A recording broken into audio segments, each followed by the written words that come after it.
Good afternoon and welcome to today's presentation, Forensic Intelligence. The information presented by the expert is not to be used as legal advice and does not indicate a working relationship with the expert. All materials obtained from this presentation are merely for educational purposes and should not be used in a court of law, sans the expert's consent, i.e. a business relationship where she or he is hired for your particular case. In today's webinar, Mr. Lutynski will discuss success stories, examples of evidence uncovered to strengthen a case, and closing thoughts. To give you a little background about our presenter, Michael Lutynski is the Managing Director at Forensic Services Group in Hong Kong. He travels on a regular basis to Asia, but currently resides in the USA. While living and working in Hong Kong for 17 years, he was initially the Managing Director at Hong Kong Investigations, focusing on insurance claim probes. He received instructions from insurers, adjusters, and lawyers with respect to overstated and fraudulent cases concerning equipment associated with shipping incidents, fire origin and resulting equipment impairment, water damage to machinery and high-tech equipment, along with root cause analysis involving various kinds of accidents. Attending to require a passcode, the word for today is intelligence. During the Q&A session, we ask that you enter this passcode into the Q&A widget for SAILI reporting purposes. The Q&A is located to the left of your screen.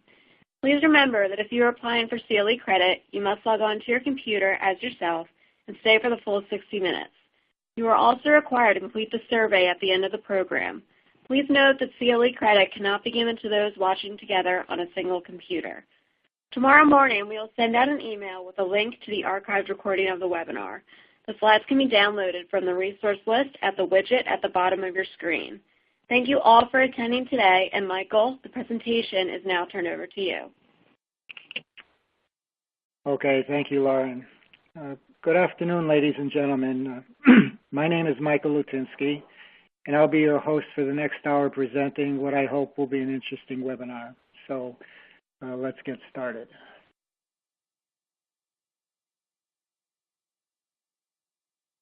In order to know who we may be dealing with in the future, I'd like to give you a brief background of myself, highlighting some milestones during my life and what I've learned along the way to make me who I am today. A 2-year technical college right out of high school, majoring in electrical engineering and earning an associate's degree. The first year started out with 71 students, and at the end of the second year, we graduated 9. It was a pretty tough and one of the best academic experiences of my life. I've learned to study and give up fun. 4 years in the Air Force working in electromechanical career fields.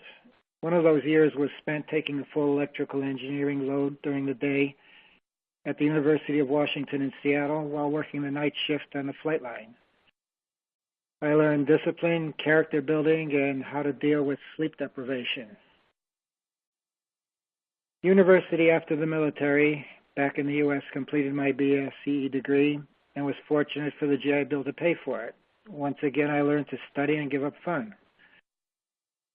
Finally, a job as a systems analyst was mine, at least being a member of the pioneering team to first control a cold rolling steel mill with a digital computer in the States and several foreign countries. I wrote software, designed hardware, installed systems, and provided customer support.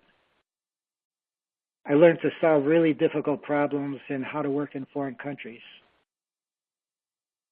10 years later, after a short business in Brazil, I was a struggling entrepreneur and curious to see just how far I could go on my own.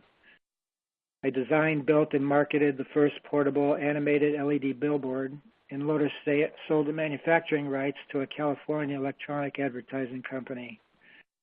I learned how to deal with people and connect with corporate decision makers. But my greatest learning experience and adventure was the following 17 years living in Hong Kong. I was there alone and without the safety net of a supporting company. A lucky encounter with an insurance recovery agent started me off on insurance investigations specializing in high-tech equipment, computer forensics, and factory machinery. I ran cases in China, Korea, Japan, Taiwan, Singapore, Indonesia, Malaysia, Guam, Philippines, Saipan, Thailand, Pakistan, Vietnam, and Cambodia. I use everything that I've learned to that point in time and continue with expanding my knowledge of how things go wrong and interviewing people to determine the truth. Now, there's more, but that's not the scope of this webinar. However, I've included this in the event I'm fortunate enough to work with some of you out there. So now you have a better idea of who you'll be dealing with. So let's continue with some of my ways of gathering information that can help you decide how to handle certain cases.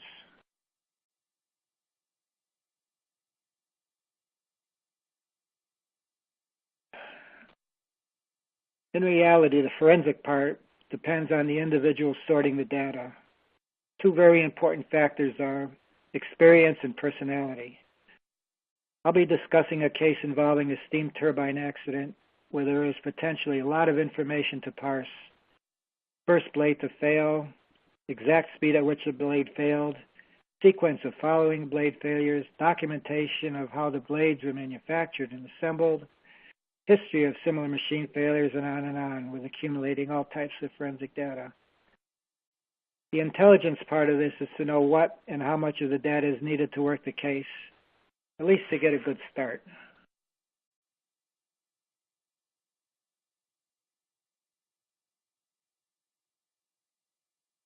I'll gear this topic towards the science engineering disciplines.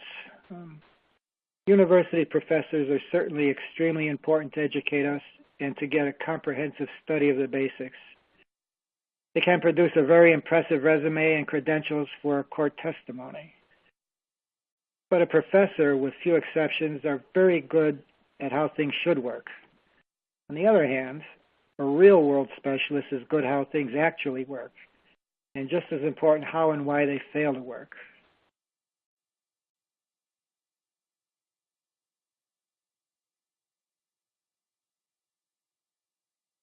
I've had quite a few success stories. These are only a few of them. I'll expand on this on some of the slides. Successfully defending private liability charges in China.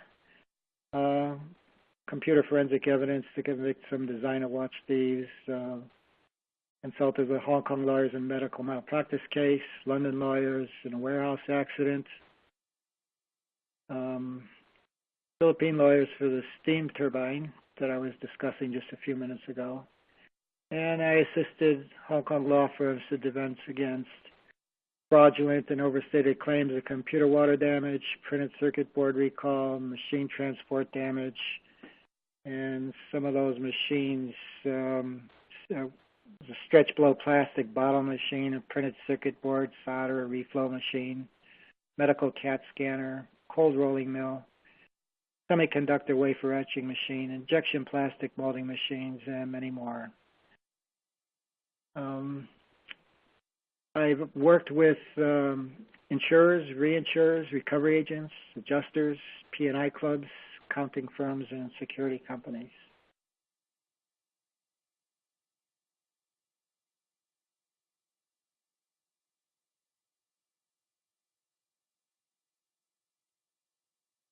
This was a claim that a Cisco router overheated and caused an apartment fire in China, right over the border in Shenzhen.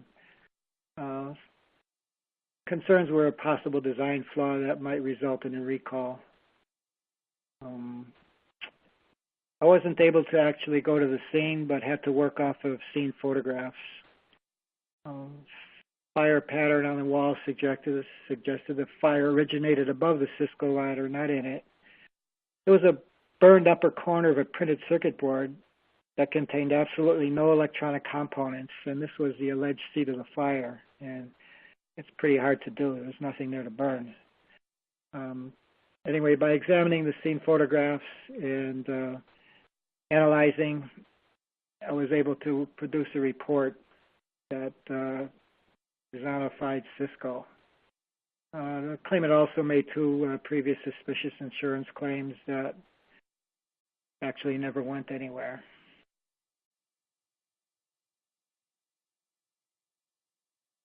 Okay, this was another product liability claim. It happened in Shanghai, China, and I was instructed by one of the large insurers. The fire occurred under a desk in an office. and scorched Dell PowerCase computer was the only machine under the desk. In fact, there was nothing else under or on top of the desk that could have caused the fire. Possible defect wasn't determined.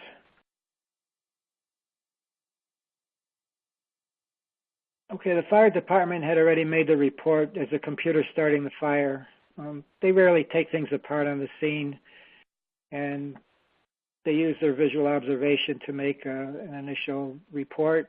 It's always subject to a question, following the forensics afterwards. Anyway, I started taking panels off the computer and saw that it wasn't really burned inside. It was pretty hot. There was some scorches on the inside of the cover, but it looked pretty good. So I reassembled it and found a power cord from another office and hit the start button, power button. It booted up. So that eliminated the computer as the origin of the fire. After talking with the manager, I found out that maintenance department had been working on the floor-mounted power socket, and some more investigating found arcing there. So it's obvious that the obvious is not always the correct answer, and it's always important to get inside of things.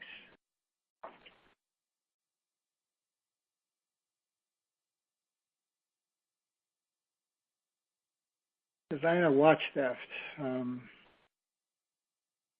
Very expensive Piaget watches were found missing from the flagship facility, and this was a straightforward case of seizing the computers and using forensic software to find evidence, including erased files that could be reconstructed.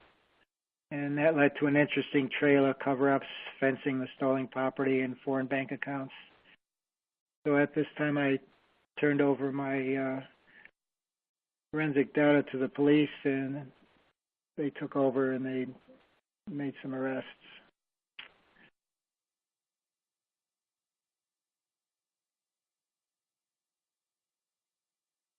A medical malpractice suit against a doctor in Hong Kong. There was a patient who had his face severely burned during cosmetic surgery.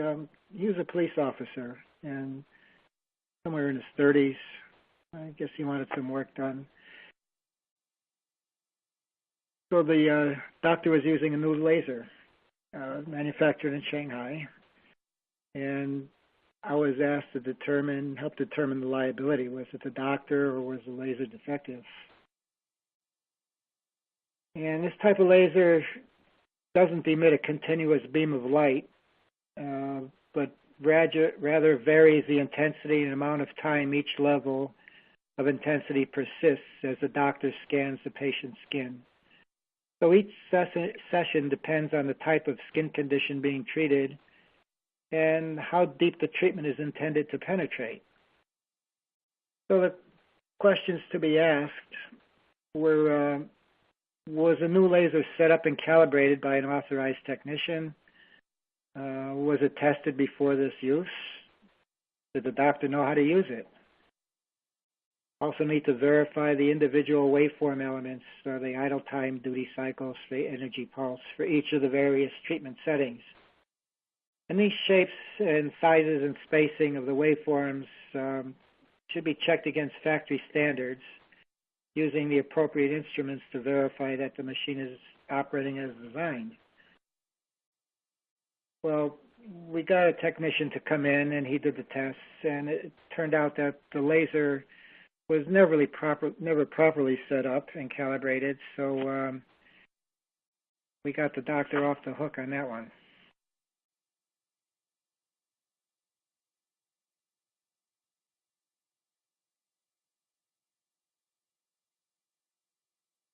This was a complicated case because the container holding the telecom equipment toppled from the top of a warehouse stack, but didn't hit the floor directly, actually not at all.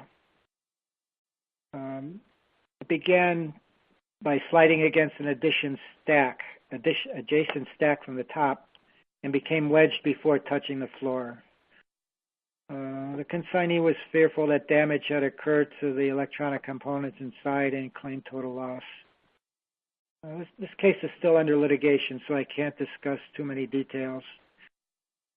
But I brought this up because there's been a lot of claims involving fear of loss, which insurers generally don't pay, but manufacturers often drop warranty coverage and the consignee retains the legal counsel. Even though the equipment tests good, the question arises that there may be latent damage that surfaces at a later time. Insurers can opt to buy a service contract at usually a reasonable cost to cover any future failures, which essentially serves as a substitute warranty to the customer. Most of the time, this is less expensive than paying out for total loss, especially when the damage, if any, is slight. And this is where you should really contract an engineer who can assess this type of damage and see how serious it is, if any at all.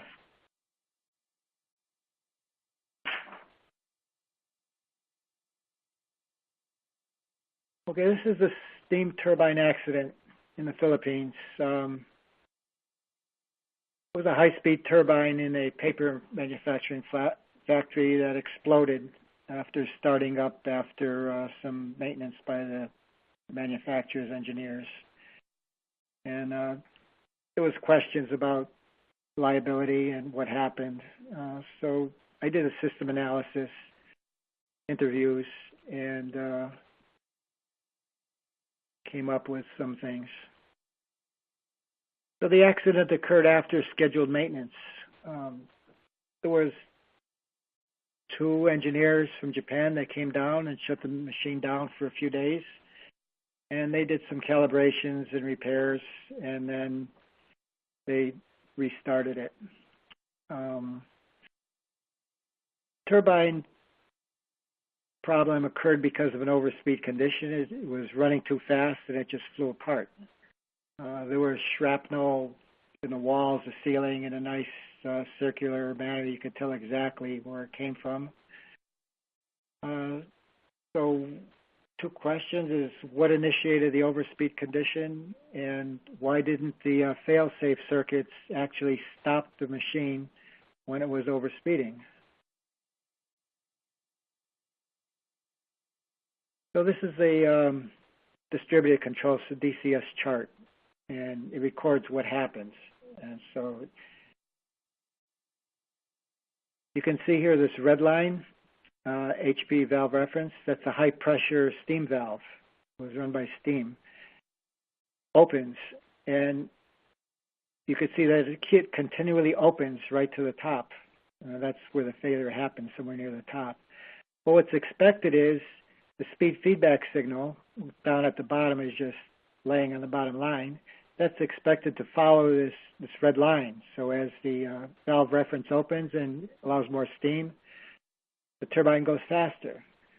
Well, in actuality, the turbine was going faster, but the electronic controls didn't see anything. That was because the engineers forgot to connect the speed feedback control wire when they finished. It happened that when they started up, it was very early in the morning. The 2 engineers finished their work. They went up into the control booth, which is located above the turbine, like 2 stories up, and they proceeded to lay their head down on the conference table and go to sleep while the operator pressed the start button. So they should have been watching it. So the fail-safe logic and the control wire connects into this massive array of electronics in the control room. This is what it looks like. So we know why the turbine went into an overspeed condition, because the feedback wire wasn't connected. The electronics had no idea that the machine was turning at all and just kept telling it to go faster. So even though it was going fast, why didn't it stop?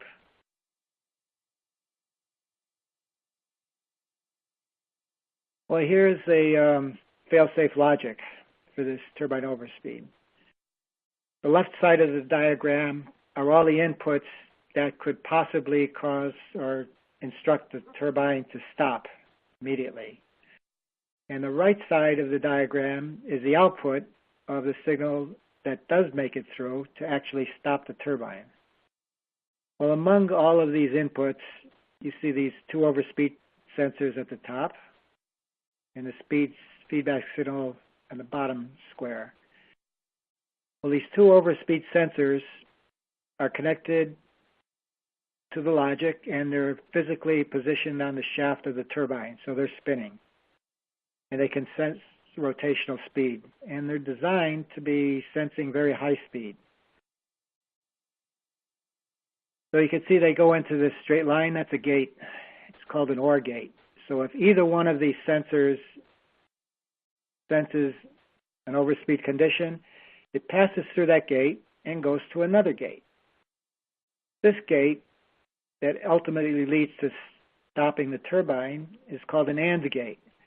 So you need one signal at the top, and you also need another signal at the bottom, which happens to be the speed feedback signal. Well, why is it put in here? I mentioned before that these overspeed sensors are good at high speed, but not good at low speed. In other words, it's like a bicycle. Bicycle is usually good at moderately higher speed, but when you first start out, if you try to just creep along, you have a hard time keeping your balance and you can't really control it. So a salesman wouldn't try to sell you a bike and tell you to try it out like this. These speed signal sensors are the same thing. They're really good at high speed, but not at low speed. So if they're not good at low speed, what happens? Well, they send out spikes. They send out erroneous signal when they're running really slow. So what you want to do is just wait until it speeds up a little bit, and then they'll settle out, and you could actually read it and get a valid reason. That's why this second signal down here in the AND gate was wait till it gets to 20% before you even look at the overspeed.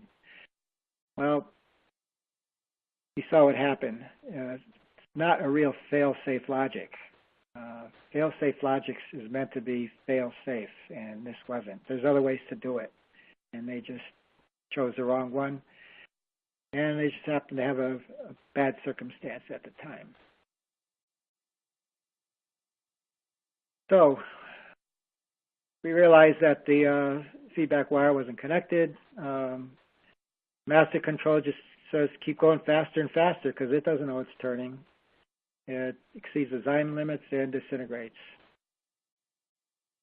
So part about solving this case is a knowledge of electronic control systems and keeping your eyes open. You look for wires that aren't connected, and then you see why it didn't stop. It didn't stop because of the design.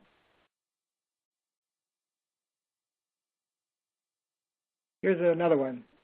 Taiwan refrigerator fire. It was made in Germany, sold in Taiwan.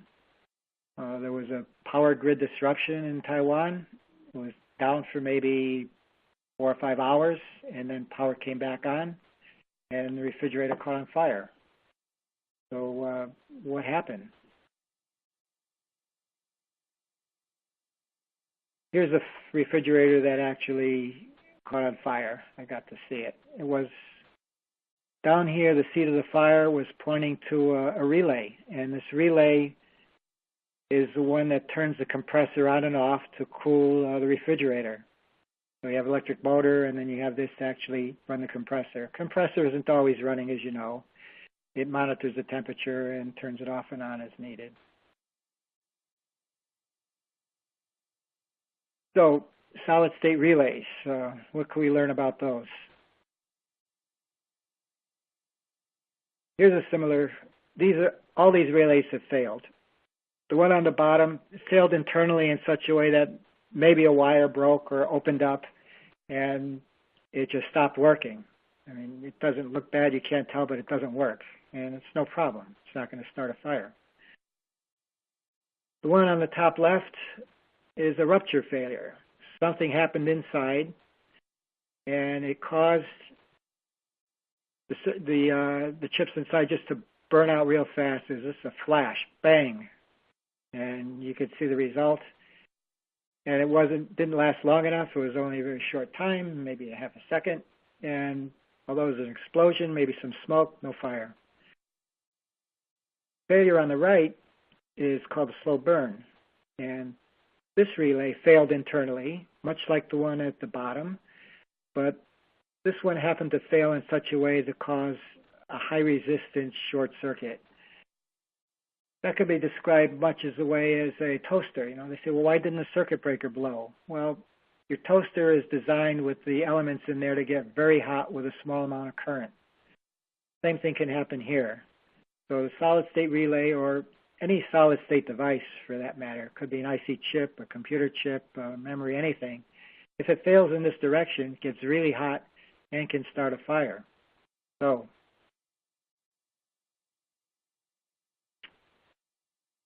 power for Germany is 220 and 110 in Taiwan. So the appliance distributor used a step-up transformer to go from the Taiwan voltage to double it to the German voltage.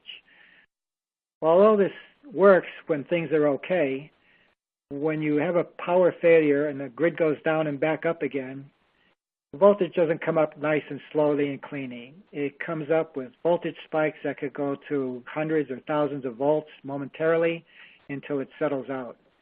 And these voltage transients are what's the biggest enemy to solid-state devices. These voltage transients and these spikes can actually, or they do, cause semiconductors to fail. So although the refrigerator transformer doubles the normal voltage, it doubles the dangerous voltage spike. So you can imagine what happens. It's not a good idea.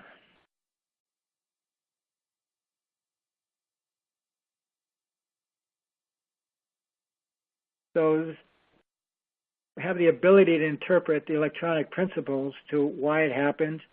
And I also went to the repair site where these refrigerators are being repaired. And the technician there showed me a box of these solid-state relays. And that's how I got some of those pictures. He says it's a very common problem with any appliance that has been brought in from another country and using a transformer to modify it to run in theirs.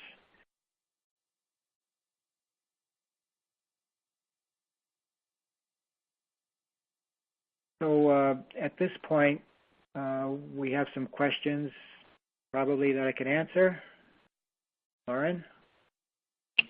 Thank you. Now we are entering the Q&A session. During this time, please enter the passcode. The passcode is intelligence. Please also enter any questions that you have for Mr. Lutynski. First question we have, are there consistent themes you see in these accidents when it comes to human involvement? In other words, is it a lack of oversight, operator error, poor design, or something else? That's why I go in on these jobs, to determine which it is. That turbine over speed, that was probably a poor design. Operator errors, yeah, I've seen that causing problems in factories with steel mills. Lack of oversight,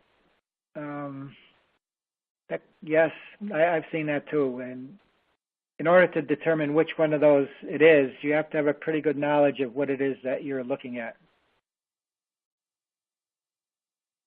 Next. Next question. What type of accidents have you worked on? I worked on a variety of shipping related shipping accidents by ocean vessels, ground transport, warehouse handling, lightning, a lot of flood and water damage. I was in the Thailand flood of 2011 and 2012, where I assessed $1.2 billion worth of insurance reserves on assessing damage to machinery and high-tech equipment.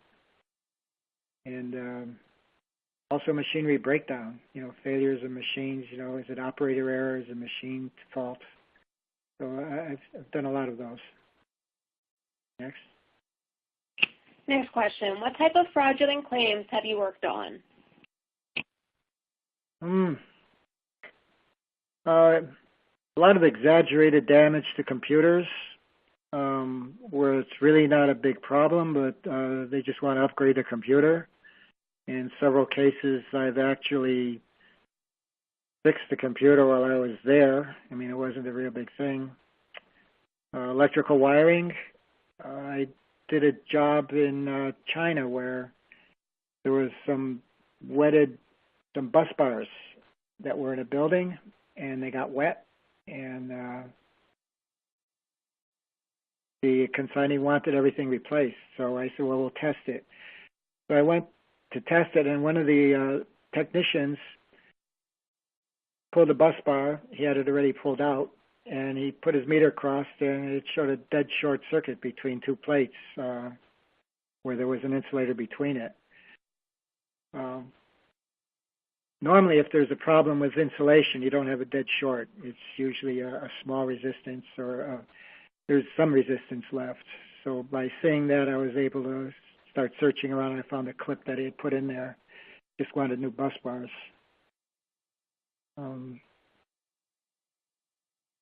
Equipment and machinery, cell phones, same thing. I've seen that. Okay, next. How can attorneys who retain you in particular cases make your job easier?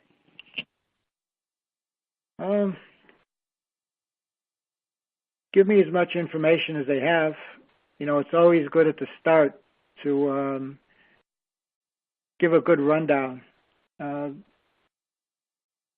the second part of my presentation, I'll show you some things that would be helpful to know and other things that would be not helpful to know, and some things that when you first look at a case, your first impression to go in a direction isn't really the best way.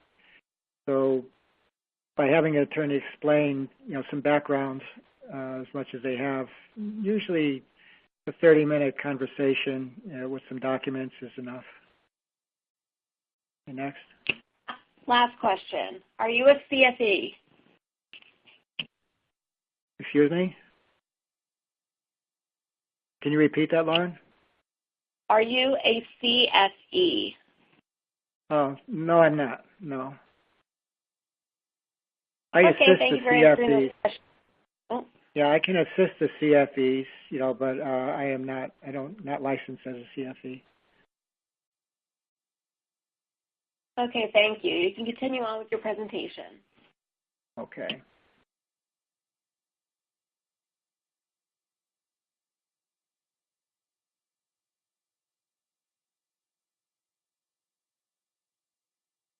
Okay, this was an alleged water damage claim, and it was significant. There was some electronic memory chips shipped from Korea to Singapore and encountered some wet weather, and when it arrived, they saw what appeared to be rust and wanted to claim a total loss, you know, on the consignment.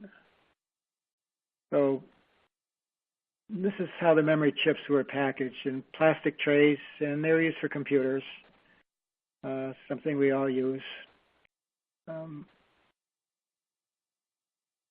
And this looked like it was not a very dense chip, 512 megabytes. So this is the back part. Now the evidence that there was some water damage, they're claiming corrosion. So here's what appears when you first look at it like it might be corrosion, but it's really not. This one was already under a microscope. These just look like some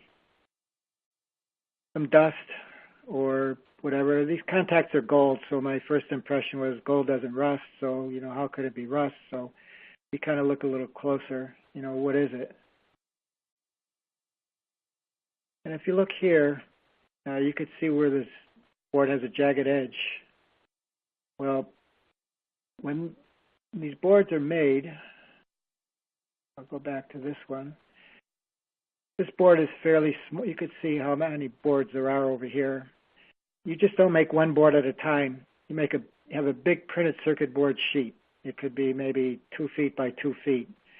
and you etch each circuit on there multiple times. So it's a copy type of a thing. The copy is, so you just copy all these in. At the end, you have one big board with a lot of these chips on it. So what do? You have to slice them and dice them. So you cut it off. Well, in this case, when they cut the boards, it looks like the saw or whatever they used was a little rough. They didn't do a good job of QCing it. Looks like these were, in effect, fiberglass chips. And you could see, well, where was it done? You know, they say, well, it could happen along the way. Well, it didn't happen along the way, because if you look at this, you could see that there's lines in this dust. So the boards are first manufactured on a big sheet. They're diced and cut, and they're tested. So these are lines where it's been put into the testing jig. And you could see how it was slid in there after the board was cut and after you had this contamination on there.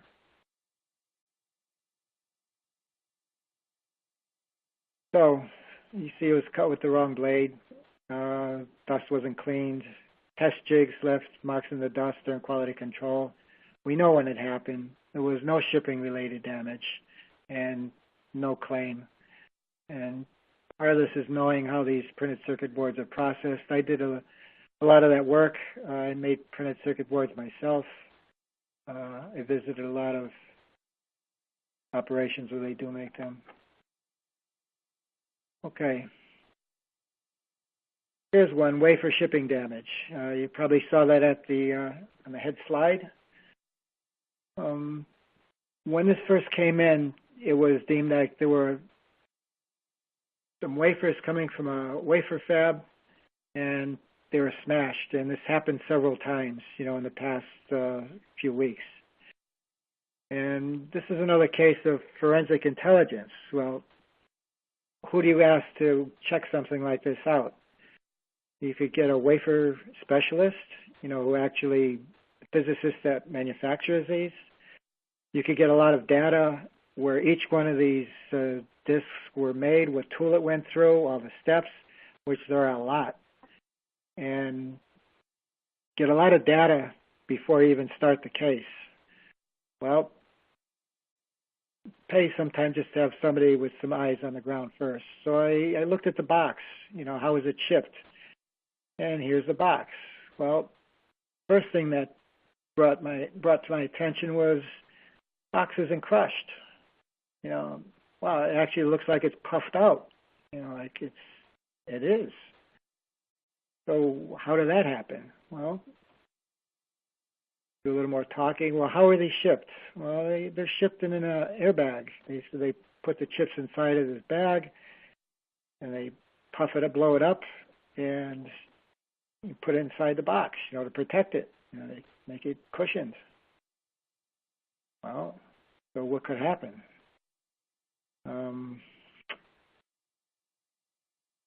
Go back to this one here.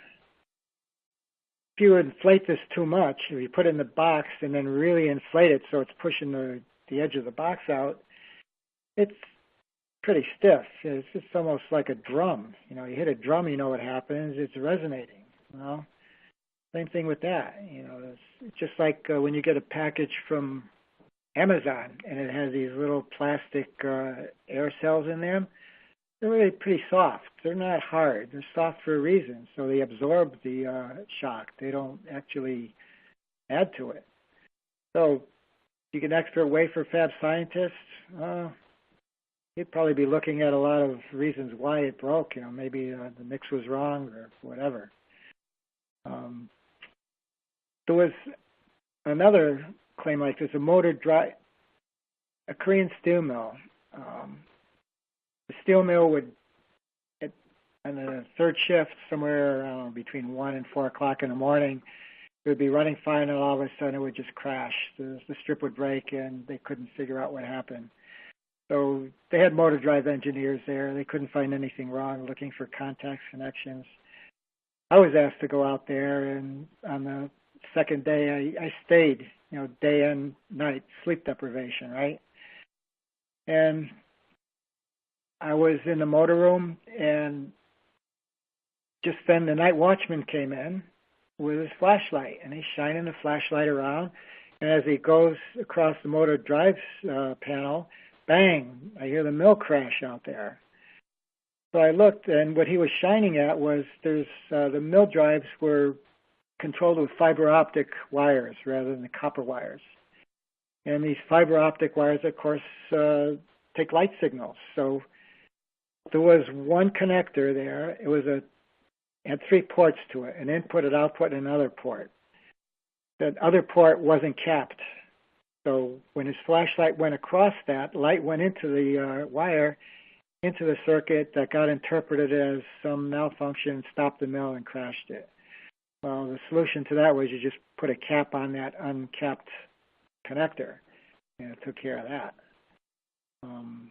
So motor drive engineers are looking for one thing. Sometimes it's good to have somebody just kind of looking over the whole thing. The other one was a hydroelectric dam in Vietnam where they said there was a circuit breaker explosion. I said, do you know anything about circuit breakers, Mike? I said, yeah, I know.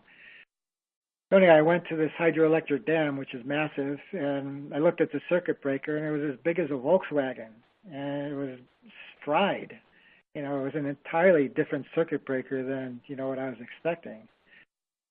Well, after interviewing and talking to engineers and technicians who were there who wouldn't really own up to it, turned out that one of the safety overrides wasn't working, and it just blew up. It was made to handle 20,000 amperes when it's closed. It's not meant to handle 20,000 amperes when you open it up as it's passing the current, and that's what happened.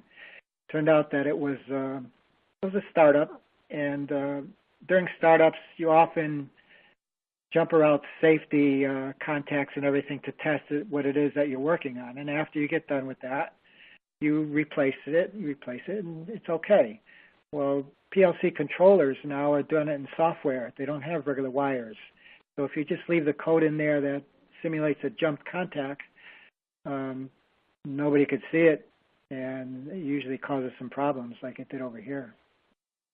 So anyway, case-related expert's not always the best choice. I mean, it's a good idea, but you might want to have somebody just come in and do an overview of the case to see how deep you want to go with it.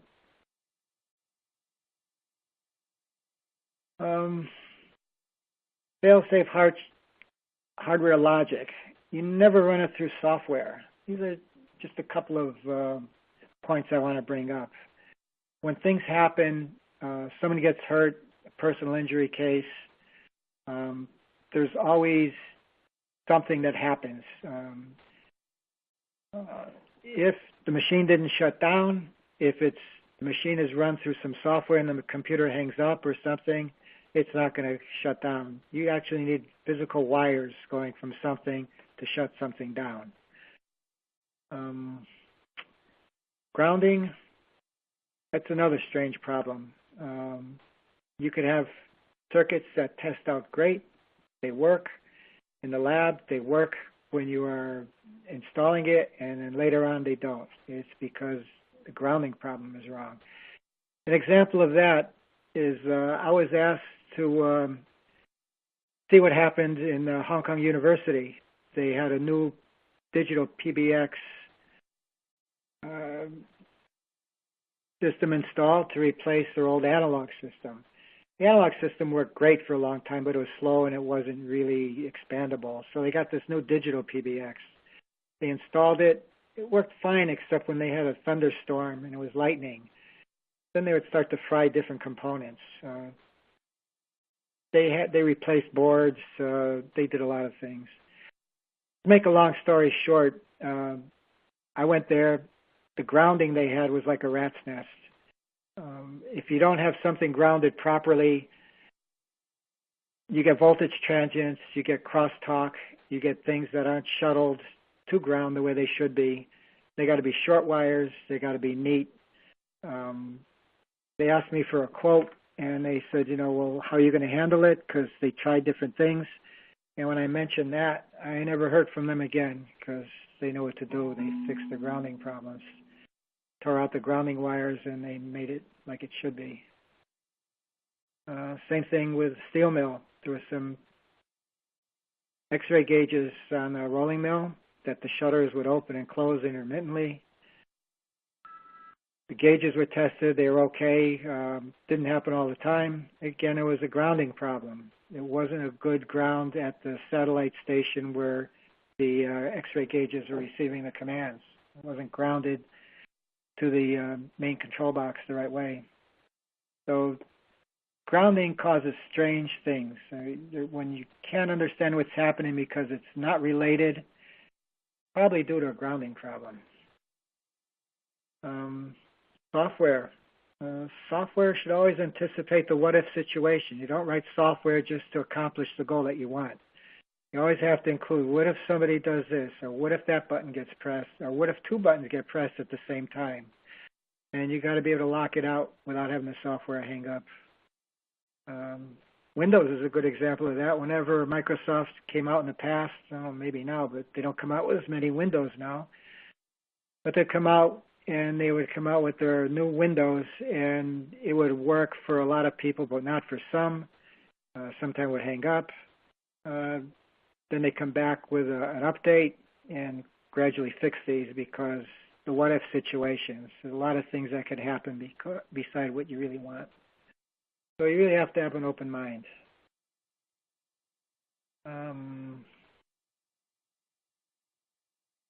So to start a technical case in the right direction, you should really maybe look for a second opinion.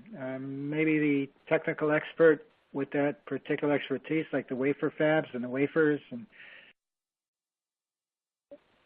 drive engineers and motor drives, yeah, they may be the right person, but it wouldn't hurt to get a second opinion. Get somebody else in that can actually point you into the right direction to go. You got to be able to sort out the forensic data, get the useful information. Otherwise, you're going to be spending a lot of time and money running through information that has no relevance. You want to analyze the flaws in the opposition's reports and technical facts. Good engineer could pick up a lot of points that kind of look to you that, yeah, this is airtight. How can we counter it?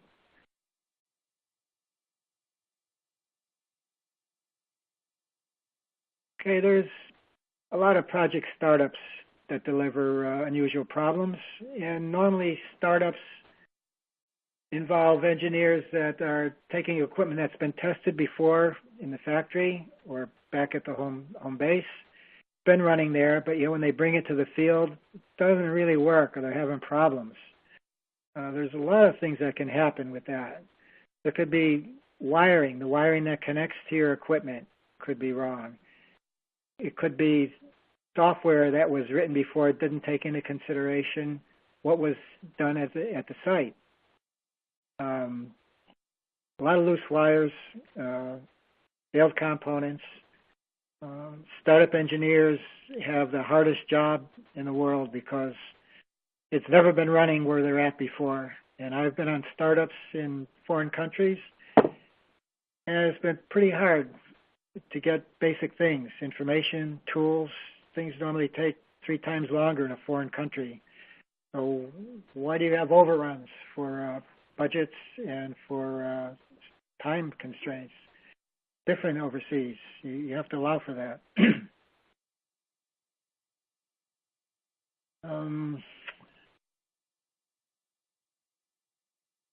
Yeah, the startup engineers are a pretty unique set of guys. They're good stuff. What if situation? We talked about that. Wiring errors. You're depending on some of the client to do the wiring for you. You don't have normally your engineers running all the basic wires. It'd be quite expensive, so you contract some of them to do that. Running wires that are correct but too close to each other, a high current and a high power wire running next to a signal wire in parallel in the same conduit causes big problems. And if you don't see how they did it and you're just checking wire connections, yeah, it goes to the right spots, but there's crosstalk, and that happens. Loose connections are miserable. I mean, you could have a wire connected that's just a little bit loose, a little bit of shaking here and there, and it causes intermittent problems. The first thing that I usually do, like check all the connections if I'm going to troubleshoot one of the installations. Grounding, we talked about that. That's pretty bad. Infort mortality, that happens. It could be working apart, and usually if it works for the first month or so, you're good to go for quite a while.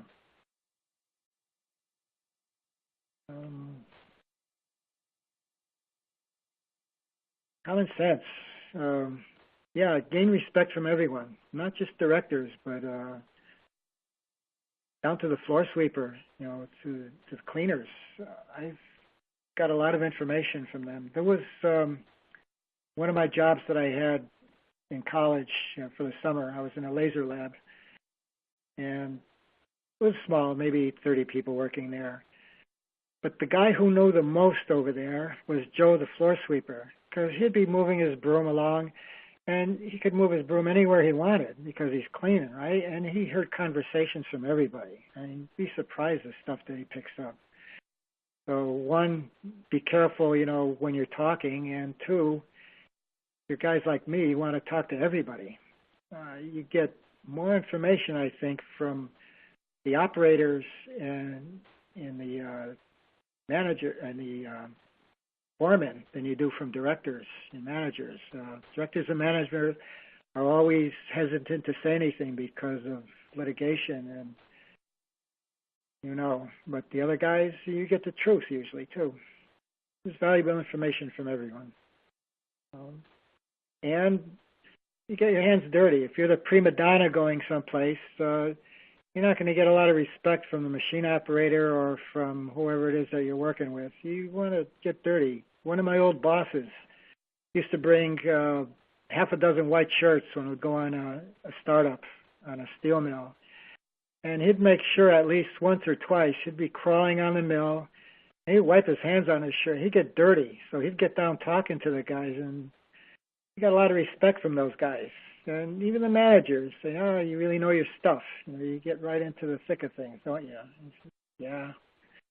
So don't be afraid to get your hands dirty. Okay, my areas of proficiency. What am I good at? Troubleshooting and solving problems with electronic equipment systems. I'm pretty good. My memory isn't that great. I always have reference books I can always look up. There's always Google. But troubleshooting and solving problems, I'm pretty lucky with that. I got to solve quite a few in my day. And my ability to explain technical issues in an understandable language when I write a report. That goes to insurers or lawyers or anybody. I mean, I have a technical background, but they don't. I have to explain it so they can understand it. So in my report, I'll have a nice, clear explanation that anybody can understand, but also in the report, I'll have the technical explanation to back it up. So the two of those things work pretty good. Electronic billboards, I'm good at that. I designed one quite a while ago from the bottom up. It was hardware, software, with a clean sheet of paper, microprocessor just working from a data sheet. Nobody told me what to do. Didn't have many pieces of equipment to work on. A lot of problems, but I solved it. So I'm good with billboards. I know a lot of the problems. Cold rolling steel mills. Like I said, I was a team member that did the first controls on those, and I still go out today. In fact, a few months ago, I was in China, outside of Shanghai, working on a Japanese cold rolling mill with a control system problem. I was able to analyze it. I couldn't actually fix it because I couldn't get in their computer, but I was able to pinpoint it for them. Claims investigations, high-tech equipment and factory machinery. I've done a lot of that, and I got a pretty good handle on, what I need to know if I don't know it, or to hand it off to somebody else if I have to. So these are the areas that I'm really good at, in addition to the other ones that I've been talking about, which probably relate to these. I've been thrown in the water and done things that I wasn't really proficient or didn't have a lot of background, but I was able to think and solve it. Did a lot of interesting cases. Stolen cargo in Venezuela, instructions from London, stolen cargo in Panama City. Those were dangerous jobs. Natuna radar installation. It was the most remote island in the Indonesian chain, and there was a radar tower that was being used for the Jakarta airport, and it was being installed, and they had some problems that I went to work on. Guangzhou Pump Storage Power Station, where there was a tall mountain with a small reservoir on top, where water is pumped up at night, falls down during the day, and runs a generator to generate electricity.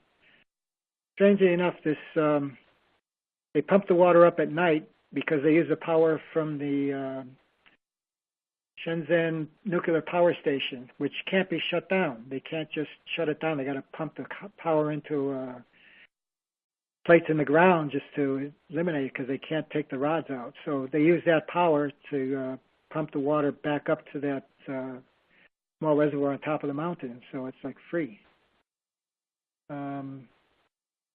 Karachi, that was intelligence gathering machine for a CAT scanner. Dangerous job. I'm glad I got out of it, and I don't want to go back there again. We covered the Taiwan. Well, there was a Taiwan wafer fab crash, another startup, and they had little robotic cars running on traffic ways up on the ceiling, and there was a crash during startup. That was just normal things, PLC software mishap, and it was things that just happen. That's all. Korean chemical plant. PLC malfunction caused an explosion in the chemical plant. PLC hung up. Luckily, when I got there, nobody touched anything, and I could see exactly what happened. Lightning damage to a golf course sprinkler system. They have lightning detectors that would detect a lightning storm 5 miles away. And when it got closer, it would actually open circuit breakers, so there would be no power to any of the equipment on the golf course. I tested the actual sensitivity or the operation of this lightning detector, and it wasn't working. That was interesting. I designed a circuit to actually simulate the lightning going into the antenna, and found out that 3 out of the 4 stations weren't working, only one was. So I see we're getting close to the end. If there's any more questions or answers that I can help you with, or any other information that I can give, please let me know. Thank you. Now we're entering the last Q&A session. During this time, please enter the passcode. The passcode is intelligence. Please also enter any questions that you have for Mr. Lutynski. Have you done any work in semiconductor wafer fabs? Yes. Yes, I have. I've been in, where have I been? In wafer fabs in China, Singapore, Taiwan, Korea. I've done, quite a few jobs in wafer fabs. It's a very difficult environment to work in. Very clean. You have to be decontaminated. It takes a long time, and it's hard to think with all that gear and the strange lights they have in there. Next.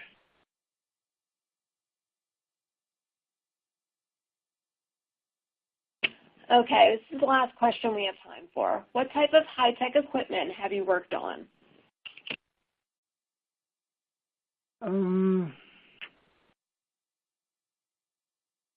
Worked on, of course, computers, a lot of laboratory equipment. There was linear accelerator, an atom smasher, spectrum analyzer. I did CAT scanners for medical equipment, an X-ray machine that was used for brain tumor annihilation. I've done quite a bit of high-tech equipment. Thank you. Any unanswered questions will be sent directly to Mr. Lutynski. Please remember that if you are applying for CLE credit, you must have attended for the full 60 minutes of the presentation. You are also required to complete the survey at the end of the program. Just a reminder that you will be receiving your certificates via email in 24 to 48 hours after the presentation. In addition to being your best source for testifying and consulting experts for more than 60 years, TASA also offers free interactive webinars, expert written articles, research reports on expert witnesses, such as the Challenge History Report 2.0 and Expert Profile 360. I want to take this opportunity to thank everyone for attending, and most especially Michael Lutynski for his time and effort in creating this presentation. If you would like to speak with Michael, or if you would like to speak with a TASA representative regarding an expert witness for a case that you are working on, please contact TASA at 1-800-523-2319. One of my colleagues will be following up with you regarding your feedback on today's presentation. This concludes our program for today.